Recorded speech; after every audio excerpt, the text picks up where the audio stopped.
मानो होननानै बुङोबा बिथांमोना जेननाया रोखाखा।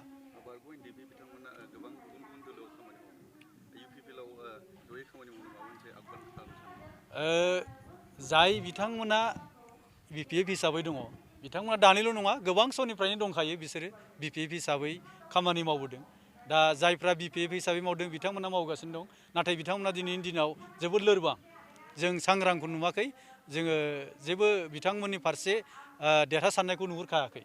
खारन एक्स NDB हिसाबै दिनै BPFआ जेबायदि गादबनानै दोनदों, नासयनानै दोनदों, बिनि थाखाय एक्स NDBनि जानानै बिथांमोना जे माबा मोनसे स्कप मोनगोन बेबो नंखाया।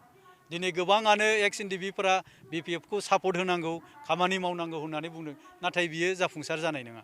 खारन जोङो नुबोदों थांनाय 5 बोसोरावहाय UPPL सरकारा जोंनि मार्टियार्सफोरनो जे अनसुंथाइ होनाय 5 लाख करि, बेखौ UPPL सरकार हिसाबैनो होदों, नाथाय BPF सरकार हिसाबै माब्लाबाबो होआखै।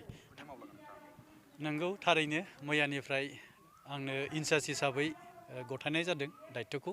मानो होननानै बुङो जोंहा राकेश ब्रह्म बिथाङा सासे बिजाथि महरै गसंबाय। दा आङो सासे भाइस प्रेसिडेन्टमोन, बेवहायनो आंखौहाय इनचार्ज महरै फाथिनाय जादों। आरो बे गिलिर बिबानखौ आङो मैयानिफ्रायनो रुजुननानै लाबाय। नंगौ, थारैनो आरो UPPLनि जानानै खामानि मावलांनो थाखाय जोङो जेब्लानाखि अभारटेकिं लादोंमोन बै समनिफ्रायनो सांग्रांखा आरो दिनैसिमबो बेखौ खामानि मावनो थाखायनो आङो अरायसम सांग्रां। जानो हागौ बिबाना जोबोद गिलिर, नाथाय बेखौ आङो रुजुनानै लादों आरो आं अरायसम पार्टिनि जानानै खामानि मावनो थाखाय थि खालामदों।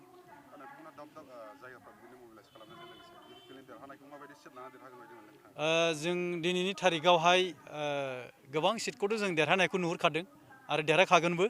आरो दिनै गोबां जोंनि रायजो राजाफ्रा UPPLखौ हान्जाखौ सापर्ट होनो एबा भट होनो थाखाय सांग्रांथि जानानै दङ।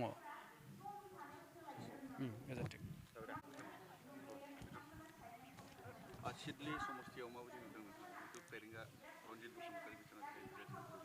जोङो दिनै मोनथाम मोनब्रै जायगायावहाय जोङो केम्पेइन खालामदों।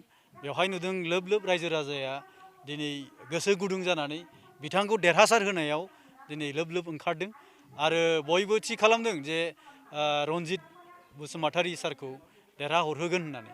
खारन दिनै रायजो राजाया गोबां आसा दङ, बिथाङा जे सासे सांग्रां बिजाथि, बिथाङा जे खामानिखौ मावगोन, बे हिसाबै रायजो राजाहा बिसास दङ आरो बे बिसासा अरायसम रायजो राजानि गेजेरावहाय जाफुंसारगोन। खारन जोंहाबो फोथायनाय दङ एक्स NDB हिसाबै आरो दिनै साफ्रोमबो रायजो राजाया बिथांनि सायावनो आसा खालामदों बिथाङा देरहासार जानानै थांनानै हारिनि, समाजनि आरो गासै हालामनि जौगासारनायनि थाखाय खामानि मावहैगोन होननानै। देग्लायनि नैबे बिसायख'थियाव जोङो दोलो नागारनानै दैदेनगिरि बिथांमोनखौ निर्दलीय बिजाथि गथायनायखौ जों नुदों। माबाफोर षड़यन्त्र सानो?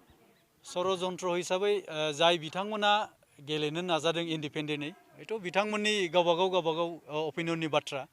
दोलोनिफ्रायथ' बिथांमोननो टिकेट होनाय जायाखै। जाय बिथांमोना टिकेट मोनदों दिनै बिथांमोना देरहानायाथ' खाथां नुहुरखादों आरो जाय बिथांमोना दिनै इन्डिपेन्डेन्टै गसंगोन बिथांमोना जेननाया खाथांखा। खारन दिनैनि दिनाव इन्डिपेन्डेन्ट हिसाबै देरहागोना जेबो थि गैया। बे हिसाबै जाय बिथांमोना इन्डिपेन्डेन्ट होदों, आं खावलायदोंसो बिथांमोना फैगौ उइथड्र खालामना लानायासो मोजां। मानो होननानै बुङोबा बिथांमोना जेननाया रोखाखा।